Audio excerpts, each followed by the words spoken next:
everyone, and welcome to Real Wood Matters, a Real Wood podcast where we discuss the ins and outs of the forest products industry, from forest management to furniture trends. On today's episode, we have Jenny Rausch of Karr, Bick, Kitchen and Bath, ready to discuss her expertise on interior design and using real wood in design. Let's get started. Jenny, how are you doing today? I'm great. How are you? I'm doing well. I'm really excited to have you here in the studio with us. Thank you. It's interesting to be here. Interesting in a good way. Yeah, interesting in a good way. Well, right before we get started, just tell me about yourself. How did you get into design? How did you get into this world? Yeah, so my mom sent my resume somewhere. That's how I did it. She's not typically a controlling person, but my parents were in construction and I was in retail, which was not super amazing. And she thought I would be good at kitchen and bath design. So she sent my resume to a local place in town and told them I knew how to do a kitchen. And they called and I didn't know she did that. And they were like, can you come in tomorrow? And we want to see a kitchen that you've designed. And I'm like, sure. So I went to her house and she taught me how to design a kitchen in like 2 hours. And then the rest is history. Oh my gosh. How long have you been in the field, if you don't mind? Since 26 years. So 26 years in the business. And then I met my husband in the business. And then 1 year after we got married, we bought Karr Bick, which was an existing business, and have grown it substantially since then. And that was 19 years ago, 20 years of marriage, 19 years, exactly on the date of our anniversary. So that's how I remember it. Oh, and that's an easy way to remember Yes. it. Never get in trouble with that. Yes. I know you have kitchen and bath in the Karr Bick name. That gives us a little clue about your specialty. You already mentioned it. Where else do you feel that Karr Bick stands out? So we've grown a lot. So we design and remodel kitchens and baths, but we also have a construction company arm. And then we recently started an interior design division. We have a full line of curated accessories. And then even more recently, in fact, I just got off the phone today, we have expanded into repping cabinetry. So actually this wood business is good for me to know as I schlep cabinets across the Missouri, Illinois, and Kansas market. Oh, that's going to come in handy for both you and for us. Yes. I'm really excited to hear that. I first saw you in an episode of St. Louis Magazine and Veronica Theodoro's podcast, House of Lou. You were talking about an award-winning bathroom that you had designed. Do you have any favorite award-winning or memorable projects that you want to share with us today? Well, I think my favorite project that we've done actually is more my husband than me, but it involves wood greatly. And it's not my favorite because of that, but it sort of ties into this beautifully. But we did a bar in our house. Our house is 120 years old. It's very old. It's a cedar shake house, so it's made of wood. It's framed in wood. The floors are wood. And we had some really old trees out front that died, and Todd had them milled locally, and we used it to make all the molding and ceiling details in the bar. So it's pretty fabulous and very unique. And it's right at our front door. So our man cave happens to be right as you walk. The pizza guy is usually confused because there's two front doors, one that leads to the bar and one that leads to the main living room area. But it was a really cool project, and it did win an award. So. Wow. Yeah. So it did double damage in that aspect. Yes. You loved it and it got an award. Yes. Speaking of awards, you and your team at Karr Bick won quite a number of them last year at St. Louis Magazine Art and Design Awards. First off, congratulations for that. Thank you. Second, would you be up for a little show and tell? Oh, sure. Yeah. Awesome. So we're going to show, if you're listening, you're not going to be able to see it, but we'll just have Jenny do an excellent job of describing what we're looking at. This first design, I want to tell our audience what makes this special, what went into it. This first design is a children's room for the use of color, use of fabric, and wall covering. The attribution was for Ashley on your team. What can you tell me about this design and what made it so special to win that award? Well, part of what was special is it was a really new division for us, the interior design division, and Ashley leads that. And she did an amazing job of creating this very colorful and whimsical, but also a bedroom that can mature. So what I like about it is the versatility of it, the dark paint trim, the mural wallpaper, and that could easily be an adult bedroom or even like a dining room. It's so gorgeous. So, it was fun to win right out of the gate with the interior design department. Oh, absolutely.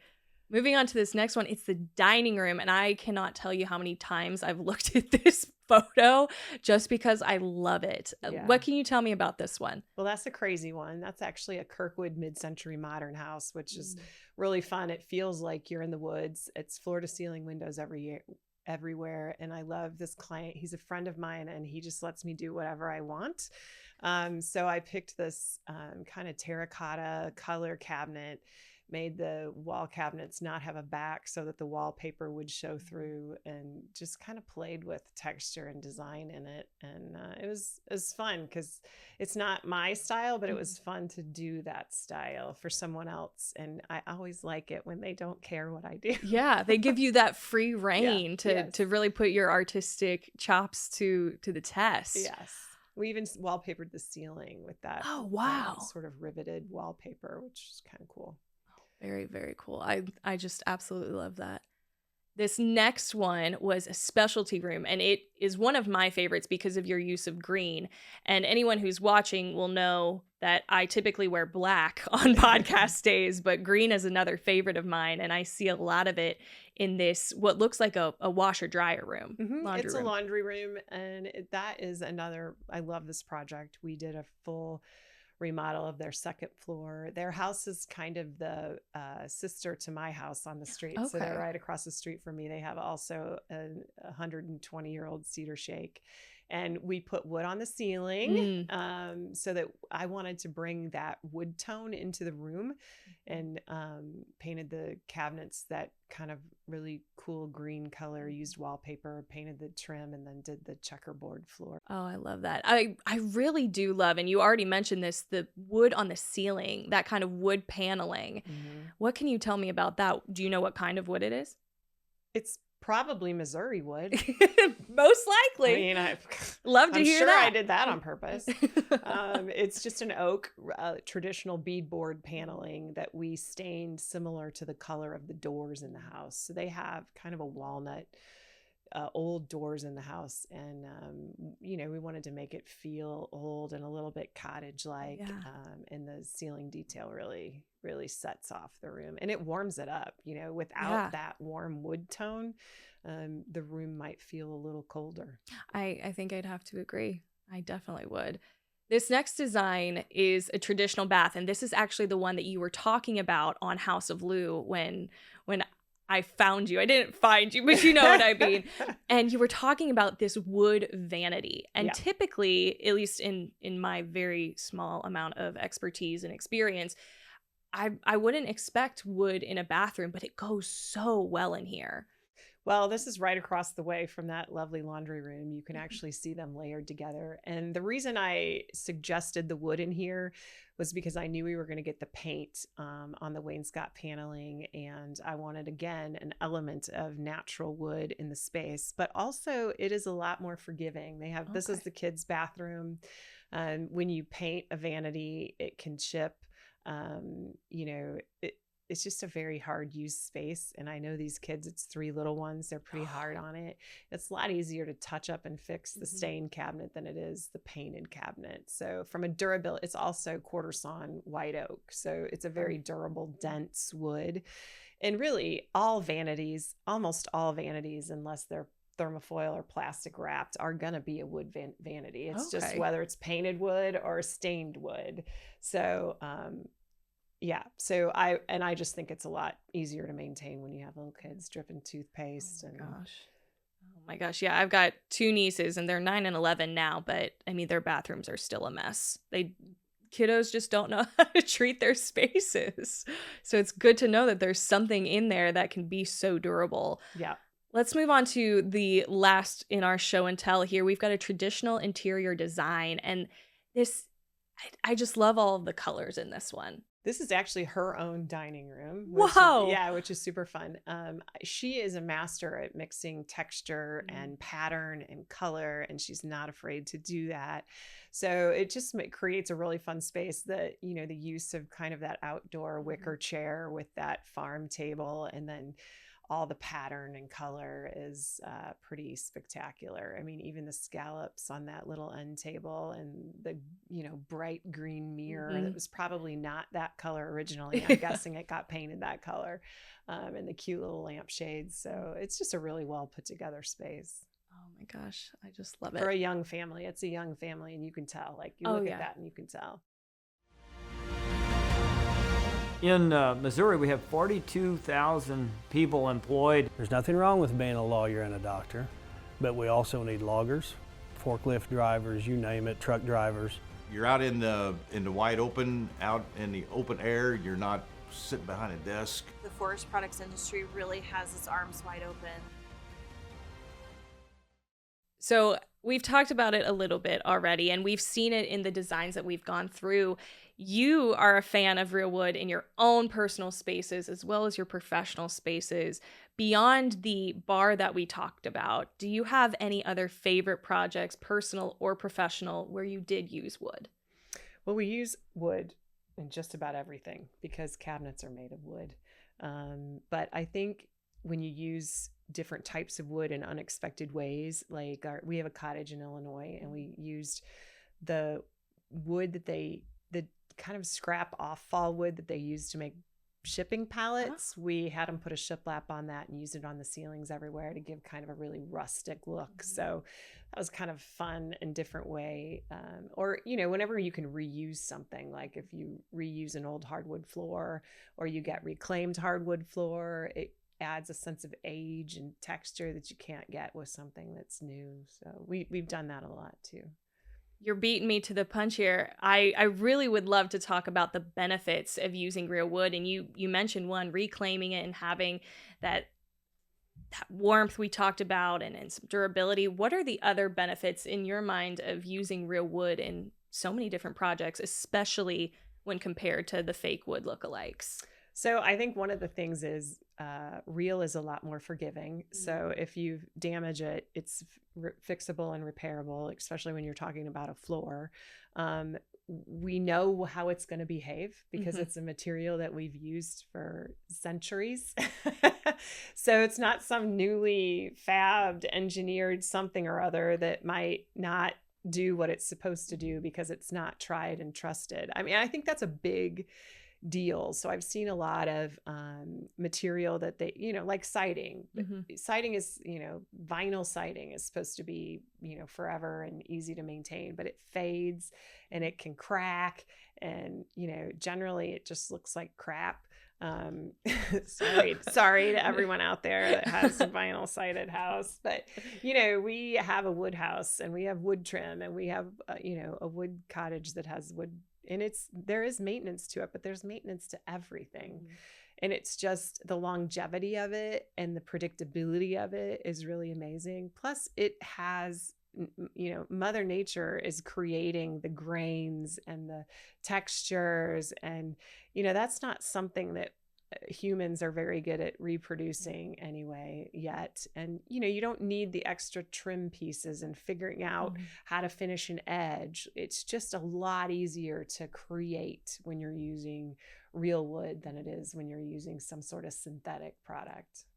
Absolutely. One thing that I've heard you talk about before are the health benefits of wood, especially when compared to fake wood lookalikes. I think you used the term gassed off in a previous conversation. Off-gassing.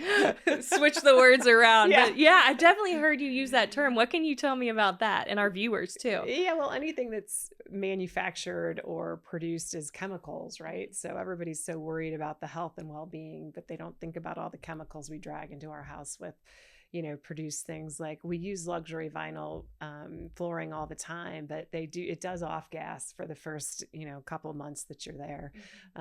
So I just think that, you know, again, it's a product that we know, it's a product that's trusted, it's a product that's been around, you know, for centuries, from the, you know, millennials, it's, it's just not been manufactured in a way that is harmful that way. So it also is a huge industry in Missouri, which I learned recently. And I'm sure you're going to ask me about that. Oh, but I'm I am. sort of segueing into that. Like, I was really fascinated to learn the size and scope of, Missouri woods being $10 billion, and that it is, it's a zero waste product. That's also a very positive thing. I don't think a lot of my customers come to me wanting those things, but it's when they find out that that's, the way it's manufactured, I think that's very appealing. And it, creates a lot of jobs and makes the finest bourbon barrels. So yes, ma'am. That's pretty what cool I've heard. stuff. It is very cool stuff. And you just said clients might not always think of it, or think about the benefits of it. And I know I, at least, have not in the past thought of it as something to be used in bathroom design because of the moisture and all of that. But what do you typically recommend for using real wood to your clients in bathroom projects, in kitchen projects, especially when they don't know the benefits of it? Well, I love to have wood floors in a kitchen, and mostly that's because it's the easiest and softest to stand on. Okay. So tile is pretty hard on your back. I have a bad back, so the longer you stand in the space, the more you feel a hard surface versus the forgiving soft surface of wood. So we do a ton of wood floors in kitchens, and it's just very versatile in terms of color. In bathrooms, powder room floors, we do wood all the time. I don't do a lot of wood floors in other bathrooms, but that's just because we're getting out of the shower wet. Kids are wet, dogs are wet, but even wet doesn't bother, it to a certain extent. I mean, it is a tree. It does live outside. It just makes, expansion and contraction issues sometimes, but I love it in a vanity. I love it on a ceiling. I love it obviously as trim. So there really isn't a way, I don't think, to avoid having it in a bathroom because of those, elements that you don't even think of. So we use wood all the time and we don't even realize it, I think. Absolutely. And you've mentioned cabinets as well for both kitchens, and I imagine for some bathrooms you need all of the storage space. Yes. I know my mom would be in that camp of needing as much storage space around the house as possible. What do you think the biggest obstacle for using real wood in design projects is? Somebody's uninformed mindset. I don't know. Or just you're afraid of what nature can do. Some clients don't want any variation. So if you want to know exactly what it's going to look like and you want it to be a picture of something, that's the only thing I can honestly think of in this moment, because really, like I said, you have casing, it's going to be wood. You have doors, hopefully they're wood. They could be like some hollow core plastic stuff, and that would be sad, but it happens. It's going to be there, and I think it's just about educating people. I mean, if you think about the houses that are around, I mean, we're down in Benton Park right now. Everything around here was built 120 years ago or so, and everything was built with wood because there wasn't, and that stuff lasts forever. Yes. If you have fake and you chip it and you get to the underside of it and it's not the same as the outer side of it, you can't fix it. You can fix wood. You can sand, refinish, refurbish, all of the reduce, reuse, recycle. Yes. We had the opportunity to bring you in for a focus group recently with other St. Louis architects and designers, at which point we did tell you all about the Missouri forest products industry, $10 billion industry. And you shared extensively about using real wood in your projects there. What was your biggest takeaway from that session? Maybe something that you learned from us, from other designers, or something completely different? Well, part of it was just the size of the industry, right? And the amount of jobs, 40,000 jobs. Yeah, 42,000. Yeah, $10 billion, like almost $2 million in tax revenue, something along those lines.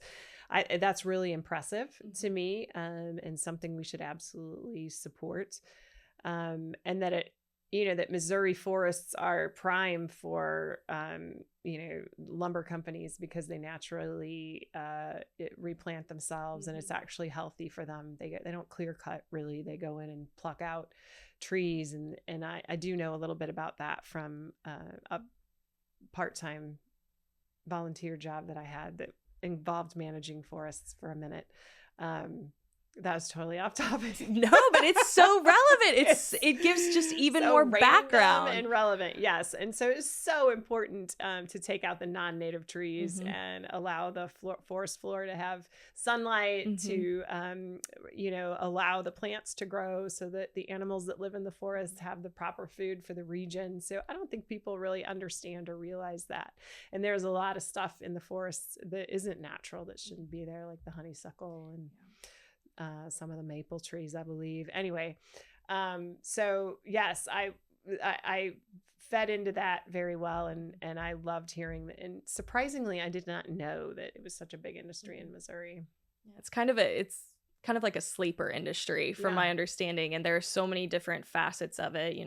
We had someone in a couple weeks ago that was a part of a company that does work in Kentucky and here. Like it's just so intertwined and has so many different facets to it, and it's this powerhouse that people don't even think about. So I'm really glad that was your key takeaway. It was. I mean, everybody that sat around that table was very fascinating industry in terms of the industries they were. It was similar but not the same. There was a lot of commercial, and they really do focus on the green aspect of using wood, and that's pretty cool. I'm direct to the consumer, and they care more about the look of things typically than that. But but using the real wood is contributing positively, I think, to the environment and the state. So that helps you sell it. Yeah, 100%. And on this little line of things melding together and everybody being similar but not the same, looking to the future, how do you imagine a partnership between Missouri architects and designers and then the Missouri forest products industry could maybe boost the use of real wood? What kind of future do you think there is for that kind of partnership? Well, I think education is key. So what they're doing is really smart, because most of us, I don't think hardly, maybe one person at the table knew about the industry. And I think we need more information on how do we actually source Missouri wood, because when we go to the lumberyard, we don't know if it's Missouri wood or Canadian wood, or I don't know, Mexican wood. I don't know. Like the grocery store, there's like a sticker on the orange, and it tells you where it comes from. There probably needs to be a sticker on the lumber. Slap it on there. It tells you where it comes from. So, and also, working with manufacturers, large manufacturers, and educating those, like our cabinet manufacturers, educating them on the Missouri forests and Missouri wood, and it makes it easier to sell those things in your own state when you have that. So everything is about education, and the more information is power, and the more information, the better. In the spirit of education, if there was one thing you could tell your fellow designers about using real wood in design, what would it be? I think it's important to really educate the consumer more than the designer when it comes to real wood. So I would, I think a lot of times, while a designer guides and leads, the consumer dictates. So when you tell someone that it's good for your home, and it's good for your family, and it's good for the environment, I think that helps you sell it. It also tells a story, just like my wood tells a story in my bar. When you can do something unique like that, adding a feature of a tree that died in your yard, or something that was, if it's an old house renovation, if you're pulling apart something, is there a different way that you can reuse it? Because it is fun when the project is done and you're walking people through it, to be able to tell a story about something that happened, and reclaiming and reusing parts and pieces of your old cabinets or your old wood floor, or recreating the trim in the rest of the house. All of that stuff you can do with wood. If your house is 120 years old, and you have a room that was remodeled maybe poorly in the 80s, you can still go find the trim in the rest of the house and have it cut and milled to match, and bring that element back into those spaces. So those are things you can do with real products that you can't do with synthetic products. And that's where the line is, right there. Mm-hmm. Oh my gosh. That is all for today's episode. Thank you to our guest, Jenny Rausch, award-winning designer and owner of Karr, Bick Kitchen and Bath. Thank you to our sponsor, Choose Wood. Thank you for listening. Choose Wood.